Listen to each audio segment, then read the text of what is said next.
السميع العليم من الشيطان الرجيم من همزه ونفخه ونفسه بسم الله الرحمن الرحيم إن الله غفور رحيم اللهم صل على محمد وعلى آل محمد وبارك وسلم عليه۔ اللہ رب العزت نے قرآن مجید میں یہ بارہا با جگہ فرمایا کہ ان اللہ غفور رحیم، بے شک اللہ بہت بڑا بخشنے والا مہربان ہے۔ اللہ رب العزت اپنے بندے سے اتنی محبت، اتنا پیار کرتا ہے کہ اللہ کی محبت کی کوئی بھی بندہ برابری نہیں کر سکتا۔ بے شک ایک ماں ہی ہے، ایک باپ ہی ہے، وہ والدین بھی اتنی محبت نہیں اپنی اولاد سے کرتے جتنا پیار اور محبت عرش والا رب اپنے بندے سے کرتا ہے۔ اس کی مثال آپ ایسے سمجھے کہ اللہ رب العزت بہانے ڈھونڈتا ہے کہ میں اپنے بندے کو معاف کر دوں۔ بس ہم میں یہ بات ہے کہ ہمیں مانگنا نہیں آتا، ہمیں اپنے مالک کے سامنے، خالق کے سامنے رونا ہی نہیں آتا، ہمارے دل ہی اتنے سخت ہو چکے ہیں، ہمارے دل میں رحم ہی نہیں ہے۔ کسی سے کہو یار تو آنسو بہا کے دعا کر دینا، وہ کہتا ہے مجھے آنکھوں میں آنسو ہی نہیں آتے جی، مجھے رونا ہی نہیں آتا ہے۔ اللہ رب العزت اپنے بندے کو بخشنے کے بہانے ڈھونڈتا ہے۔ وہ آپ اس حدیث سے اندازہ لگا سکتے ہیں کہ مسجد نبوی میں ایک مسافر عشاء کے بعد اس نے عشاء کی نماز پڑھی اور مسجد میں ہی ٹھہر گیا، تو نبی صلی اللہ علیہ وسلم نماز پڑھا کر آپ چلے گئے اپنے حجرہ مبارک میں۔ تو حضرت ابوبکر صدیق رضی اللہ تعالیٰ عنہ آئے، آ کر اس کو فرمانے لگے کیوں بھائی کون ہو؟ تو وہ آگے سے عرض کرتا ہے حضرت جی میں مسافر ہوں، تو میرا سفر ذرا دور ہے، تو میں نے نماز پڑھی ہے عشاء کی، تو میرا دل ہے کہ میں یہیں مسجد میں رات ٹھہروں۔ تو آپ نے فرمایا چلو تم میرے ساتھ میرے گھر چلو۔ تھوڑی دیر بعد حضرت عمر فاروق رضی اللہ تعالیٰ عنہ، کروڑوں بار رضی اللہ تعالیٰ عنہ بھی آئے، آ کر پوچھا حضرت جی یہ کون ہے؟ فرمایا یار یہ مسافر ہے، تو میرا دل کرتا ہے کہ اس کو میں آج مہمان بنا کر اپنے گھر لے جاؤں۔ ہمارے گھر میں مہمان آیا اور ایک وقت کا کھانا کھلا کر دوسرا یا اللہ کیڑا ویلا وے ہن جاوے ساڈی جان چھڈ، بے شک وہ سکا بھائی سکی بہن کیوں نہ ہو۔ یہ ہمارا ایک معاملہ اس معاشرے میں چلتا ہے۔ اللہ ماشاء اللہ لوگ ہیں جن کو اللہ نے یہ دل دیا کہ وہ یہ کہتے ہیں کوئی مسئلہ ہی نہیں یار، یہ اللہ کی رحمت ہے۔ ایک بات میری پلے باندھ لیں آپ، ایک مہمان اور ایک آپ کی دکان پر آیا ہوا گاہک، یہ اللہ کی رحمت ہے، اس کی قدر کیا جتنی بھی زیادہ سے زیادہ ہو سکے۔ تو حضرت عمر فاروق رضی اللہ تعالیٰ عنہ کہتے ہیں کہ حضرت جی آپ یہ مجھے بات کرنے دیں یا مجھے اس مہمان کی مہمان نوازی کرنے دیں، اس کو میں اپنے گھر لے کر جاتا ہوں۔ وہ کہنے لگے نہیں جی میں لے کر جاؤں گا، وہ کہنے لگے نہیں جی میں لے کر جاؤں گا۔ آپس میں تھوڑی سی بحث ہوئی تو نبی صلی اللہ علیہ وسلم مسجد نبوی میں آئے، فرمایا کیوں بھائی کس بات پر بحث؟ اللہ کے نبی صلی اللہ علیہ وسلم جی یہ مہمان ہے، مسافر ہے، میں کہتا ہوں کہ میں نے لے کر جانا ہے، یہ کہتے ہیں کہ میں نے لے کر جانا ہے۔ آقا علیہ الصلوۃ والسلام نے فرمایا کیوں بھائی یہ مسجد کس کی ہے؟ اللہ کے نبی جی آپ۔ فرمایا پھر تم دونوں جاؤ اس مہمان کی مہمان والی مقبول ہی کر۔ تو آقا علیہ الصلوۃ والسلام اس کو لے کر جا رہے، اللہ نے آسمانوں سے وحی بھیجی، میرے نبی یہ کون ہے؟ اللہ کو تو پتہ ہے۔ عرض کی یا اللہ یہ مہمان ہے، اس کی مہمان نوازی کرنے کے لیے گھر لے کر جا رہا ہوں۔ فرمایا میرے نبی یہ گھر کس کا ہے؟ عرض کی یا اللہ تیرا گھر ہے۔ فرمایا پھر اس مہمان کو یہاں ہی چھوڑ دو اور سوال آپ اس کی خود مہمان نوازی کریں۔ چھوڑ کر چلے گئے۔ صبح فجر ہوئی، فجر سے پہلے اللہ کے رسول صلی اللہ علیہ وسلم مسجد نبوی میں آئے۔ جب آ کر دیکھا اس مہمان کو تو وہ لیٹا ہوا ہے، تو آقا علیہ السلام نے اس کے جسم پر ہاتھ لگایا تو یہ بخار، بڑی تیز بخار اس کو۔ تو عرض کی یا اللہ یہ کیسی مہمان نوازی ہے، تیرا کرم ہے، تیرا تو جیسے چاہے کر سکتا ہے، تجھے کون پوچھنے والا ہے؟ تو اللہ رب العزت نے فرمایا میرے نبی آپ اس کو گھر لے جاتے تو کیا اس کی خدمت کرتے؟ عرض کی یا اللہ اس کو کھانا کھلاتے، اچھا بستر دیتے، جو ہماری حیثیت ہے وہی اس کی خدمت کرتے۔ فرمایا تیرے عرش والے رب نے اس کو صرف ایک رات کا بخار دے کر اس کو اس کے زندگی کے سارے گناہ معاف کر دے۔ اللہ اتنا مہربان ہے۔ انسان اللہ سے مانگے تو صحیح، اس سے معافی مانگے تو صحیح، اللہ بڑا غفور رحیم ہے یار۔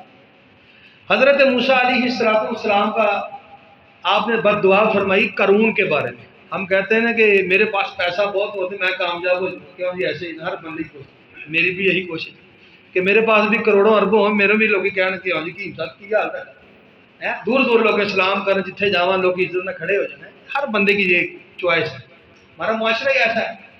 تو حضرت موسیٰ علیہ السلام کے وہ چچا داد بھائی یعنی کہ رشتہ داری میں قارون اتنا امیر تھا کہ آپ کو شاید پتا ہو کہ اس کے خزانے کی چابیاں کتنی زیادہ تھیں، لیکن اس نے دین کو جو اس وقت حضرت موسیٰ علیہ السلام پر نازل تھا اس دین کو بہت نقصان پہنچایا۔ تو بد دعا کی، یا اللہ تو اس کو زمین میں دنسا دے، اس نے تیرے دین کو بڑا نقصان پہنچایا۔ تو اللہ رب العزت کے حکم سے زمین نے نا اس کے قارون کے پاؤں پکڑے، تو قارون رونے لگا، ایسے ہاتھ جوڑے، حضرت موسیٰ علیہ السلام سے عرض کرتا ہے حضرت جی مجھے معاف کر، مجھے معاف کر، ساتھ روتا بھی اور معافی بھی مانگتا ہے۔ حضرت موسیٰ علیہ السلام فرماتے نہ بھائی تو معافی کے قابل نہیں ہے، تو یا اللہ اس کو اور دنسا۔ وہ یہ گھٹنے تک اور نیچے زمین، پھر روتا ہے، معافی مانگتا ہے، ہاتھ جوڑتا ہے۔ حضرت موسیٰ علیہ السلام کو وہ پھر عرض کرتا ہے حضرت جی مجھے معاف فرمایا نہ تو معافی کے قابل نہیں، حتیٰ کہ یہ کمر نیچے زمین میں دنس گیا، پھر معافی مانگتا ہے، پھر روتا ہے، فرمایا نہ تو معافی کے قابل نہیں ہے، حتیٰ کہ سارے کا سارا زمین میں غرق ہو جاتا ہے قارون۔ تو عرش والے رب نے وہی بھیج دی، میرے نبی موسیٰ اس قارون نے تجھ سے ایک مرتبہ نہیں کئی سو مرتبہ تجھ سے رو کے معافی مانگی، پر تو نے اس کو معاف نہ کیا۔ مجھے میری کبریائی کی قسم ہے موسیٰ، اگر یہ مجھے ایک مرتبہ بھی کہتا کہ اللہ مجھے معاف کر دے، میں نے اس کو معاف کر دیا۔ یہ تجھے ہی کہتا رہا، تیرے ہی سامنے روتا رہا، تو میرے سامنے تو رو۔ انسان ہمارا یہ معاشرہ پریشانی کبھی اٹھے جا، حالانکہ ہمیں اپنے جس رب سے یہ یقین ہے، ہم سب کو یقین ہے الحمدللہ کہ ہماری پریشانیوں کو، بیماریوں کو، تکلیفوں کو اللہ کے سوا کوئی ختم کرنے والا نہیں ہے۔ اکثر ہم دعا کرتے ہیں یا اللہ اس بیماری کو دور کر، اس کا مطلب پھر آ جائے نہ، ایسے دعا کیا کرو کہ یا اللہ اس بیماری کو ختم فرما، یہ پریشانی یہ مصیبت یا اللہ ختم فرما، دور نہ کر دے، اس کو ختم ہی کر دے۔ اللہ کے لیے کوئی مشکل ہے کیوں؟ آپ یقین کریں، میں آپ کو تجربے کی بات بتا دوں، آپ صبح فجر کی نماز کے لیے اٹھیں، فجر کی نماز جب اذان ہو رہا تو آپ مسجد میں آئے، لو جی تجربہ کر کے آپ نے دیکھنا پھر مجھے بتانا انشاءاللہ۔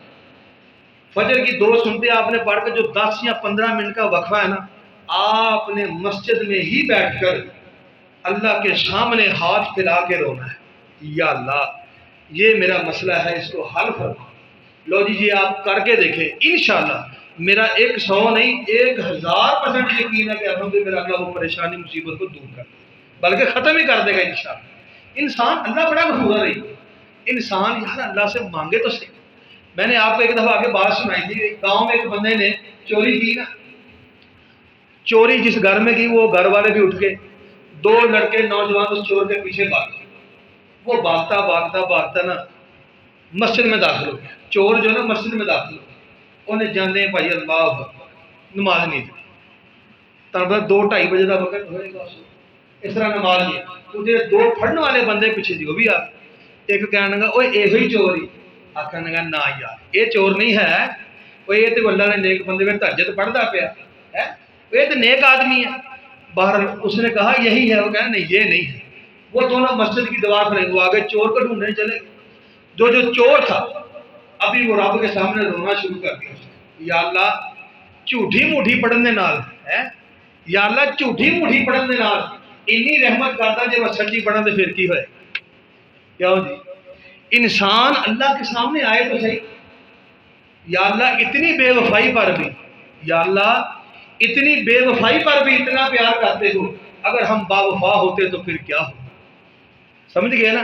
انسان اللہ کے سامنے روئے، اللہ ہی سے مانگے، اس کی رحمت بڑی وسیع ہے۔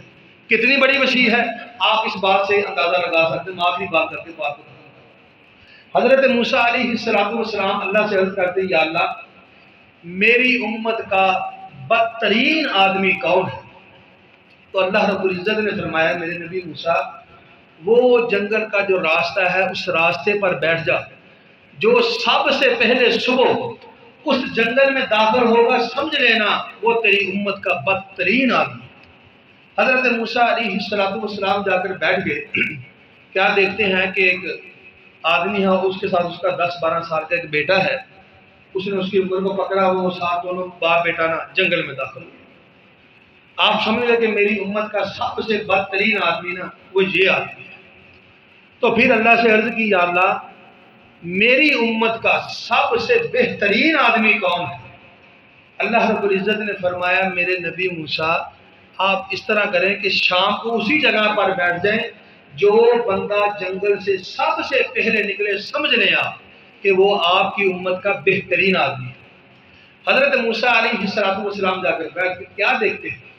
جو بندہ صبح سب سے پہلے جنگل میں داخل ہوا وہی سب سے پہلے جنگل سے باہر آیا، یعنی صبح کیا تھا بدترین تھا، شام کو کیا ہو گیا بہترین آدمی ہو گیا۔ آپ بڑے حیران ہم بھی کبھی حیران ہو جاتے ہیں نا کہ یار ہے بندے کو اللہ نے نہ دیتا، کوئی تو نگ نہیں پہنچنا آتا اپنی مان کو سنتا بھی نہیں تھا۔ وہ ایک بندہ مرود بیچنے والا یار نہیں کوٹھیاں نہ مالک ایڈا بینک بیلنس، اللہ کے لیے کوئی مشکل نہیں ہے، وہ جس کو چاہے بے حساب رزق دے، اس کو کون پوچھنے والا ہے؟ تو حضرت موسیٰ علیہ السلام اللہ سے عرض کرتے یا اللہ کیا مسئلہ ہے، یہ کیسے ہو گیا؟ اللہ رب العزت نے فرمایا میرے نبی موسیٰ یہ جب جنگل میں داخل ہوا تو اس کے بیٹے نے اس سے سوال کیا ابا جی یہ جنگل کتنا بڑا ہے؟ تو اس نے کہا بیٹا یہ جنگل بہت بڑا ہے، یہ بہت بڑا جنگل ہے۔ تو بچہ تھوڑی دیر خاموش رہا، پھر کہتا ہے اپنے باپ سے ابو جی کیا اس سے بھی بڑی کوئی چیز ہے؟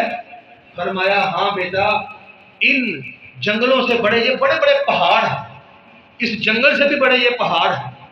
تو پھر وہ بچہ آگے سے کہتا ہے ابا جی اس سے بھی کوئی بڑی چیز ہے؟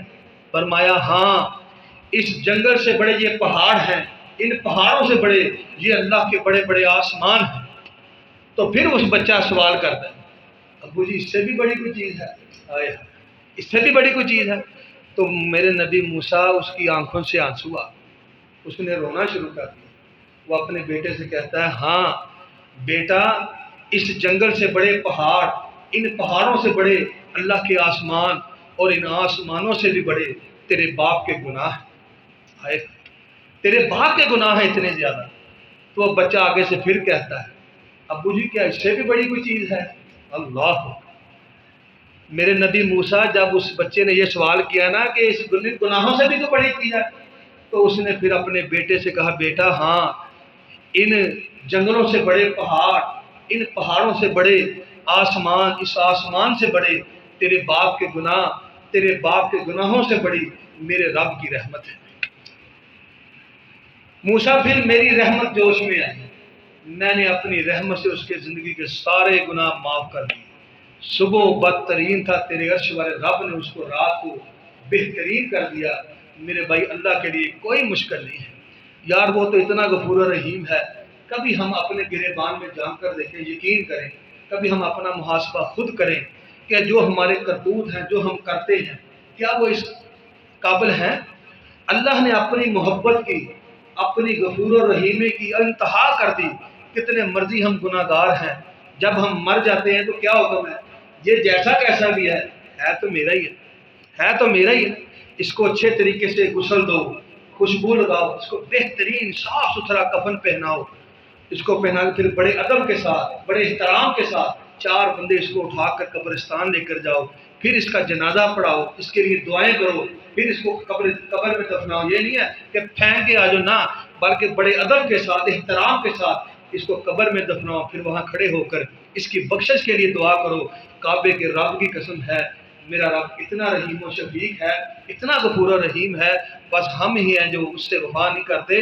وہ تو اپنی وفا پہ اتنا مہربان ہے، اتنا کرم کرنے والا ہے جس کا حساب نہیں ہے۔ ہر وقت، ہر لمحے، ہر سانس پر یہ کوئی پوچھے نا کیا حال، خوش ہو کر یہاں سے دل سے اللہ کا بہت شکر ہے، الحمدللہ میں اپنے رب پہ بڑا راضی ہوں، آپ نے کیا کہنا ہے؟ میں اپنے رب پہ بڑا ہی راضی ہوں، میں اپنے اللہ سے بڑا ہی خوش ہوں، میرے اللہ نے میرے اوپر بہت کرم کیا ہے، میرے اللہ نے میرے اوپر بہت رحم کیا ہے۔ یعنی ایسی باتیں اللہ کو خوش کرنے والی، آپ بھی خوش ہوں اور اپنے رب کو بھی خوش رکھے۔ اللہ بڑا غفور رحیم ہے۔ اللہ کے حضور دعا ہے اللہ مجھے ہم سب کو ان باتوں پر عمل کرنے کی توفیق نصیب فرمائے۔ آخر دعوانا ان الحمدللہ۔